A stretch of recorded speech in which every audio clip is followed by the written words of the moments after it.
Hey everyone, Lauren from A Girl and Her Wool here. So today I'm really excited to be talking all about my Drachenfels Shawl, which is a recent finished object that I have. So you can see it here, and we're going to talk all about that today.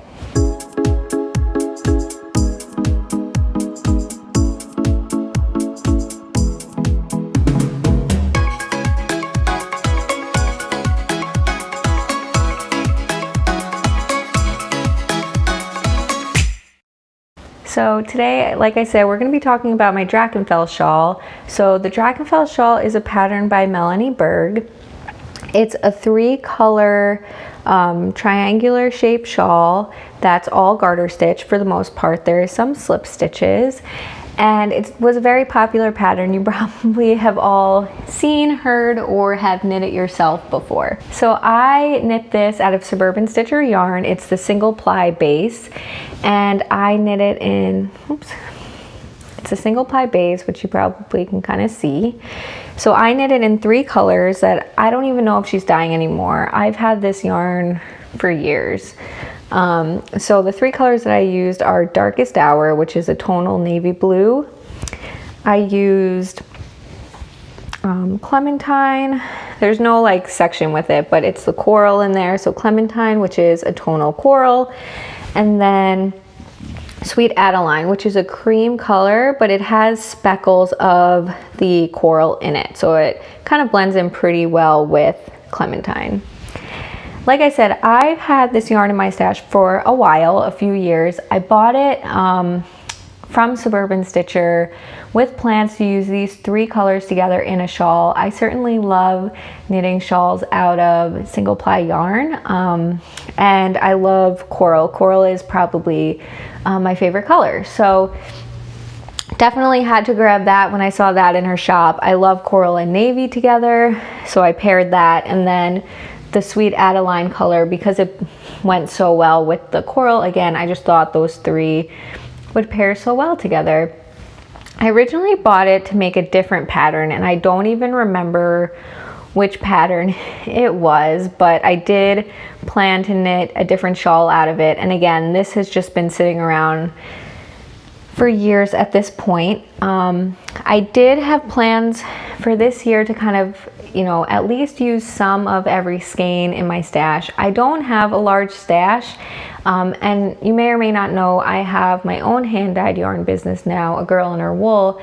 And so with knitting up a lot of samples for that shop, I just don't want to carry a lot of yarn stash anymore in general, because I am very busy trying to knit samples out of my own yarn. So anyway, I've been trying to use up a lot of stash, and then that way when I'm planning new projects, if I don't want to use my yarn, I have the fun and the pleasure of going and buying the yarn that I need for that project.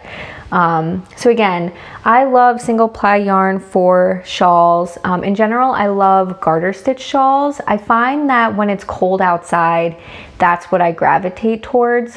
Some of my, especially with fingering weight, which is lighter.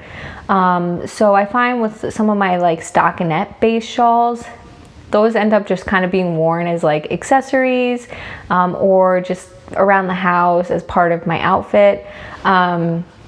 Not necessarily like for warmth outside. So I have, I knit the Zorzal shawl, which actually I knit out of Suburban Stitcher yarn, which is also garter stitch.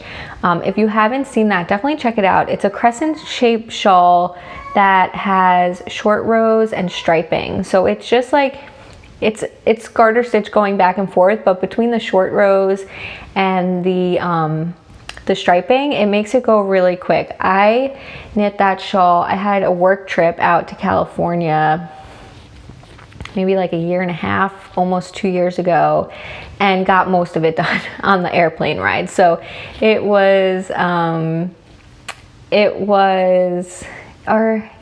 was in San Diego. Yeah, when I was in California. So yeah, so it was a good fun knit. So I end up wearing that one a lot in winter.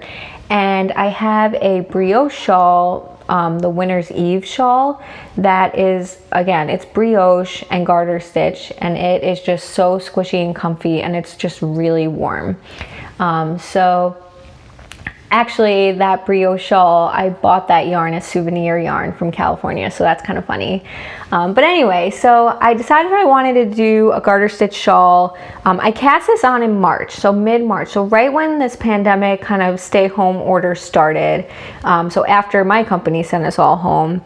And I really wanted it because, you know, we're all kind of going through this pandemic together, but for me, you know, working from home, you have to find ways to separate work from home, right? You can't, it's hard to go from, you know, you roll out of bed and start working and then you log off and you're home. Like there's just no separation. And so for me, I started doing relaxation time in the morning. So I would wake up, have my cup of coffee, read a book, work on this shawl for like half an hour, and then I could start my work day.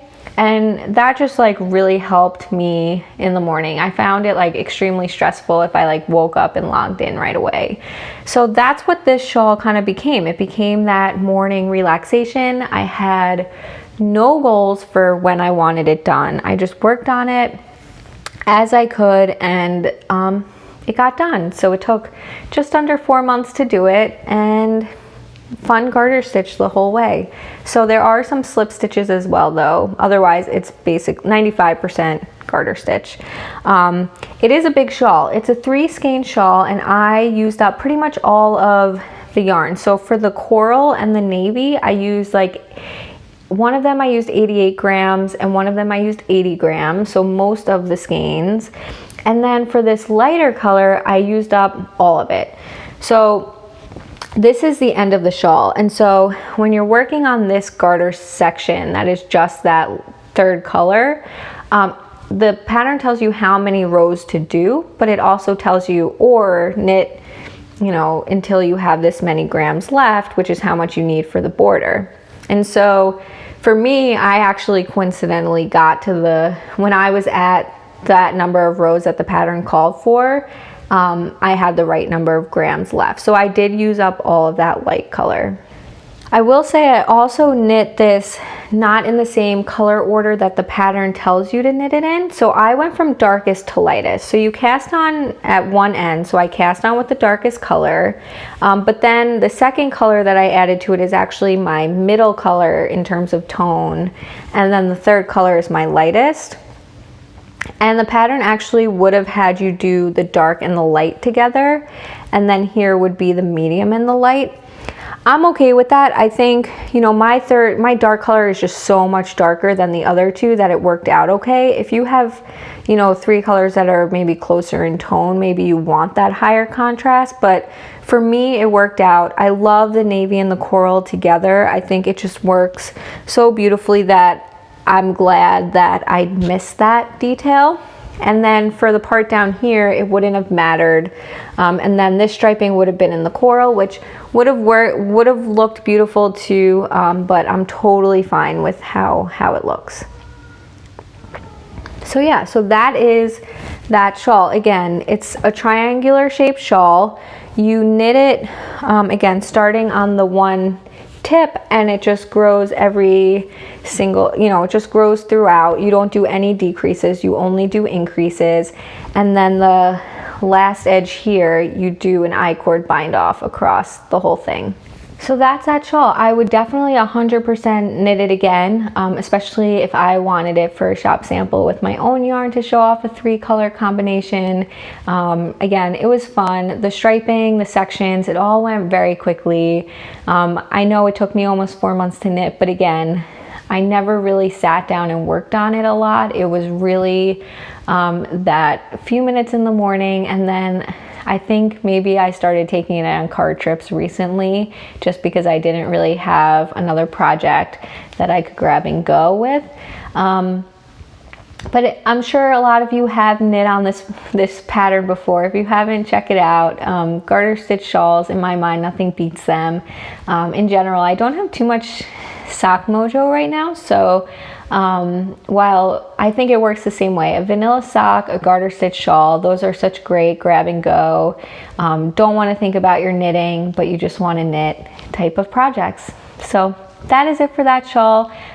If you Don't know, I try to post shorter vlog type posts throughout the week, so usually about 1 or 2 videos a week, and just on various crafty projects. I do some dye with me's with my hand dyed yarn business. Sometimes I do behind the scenes, sometimes they're just project based like this. So definitely subscribe so you don't miss out, and I will see you soon. Bye.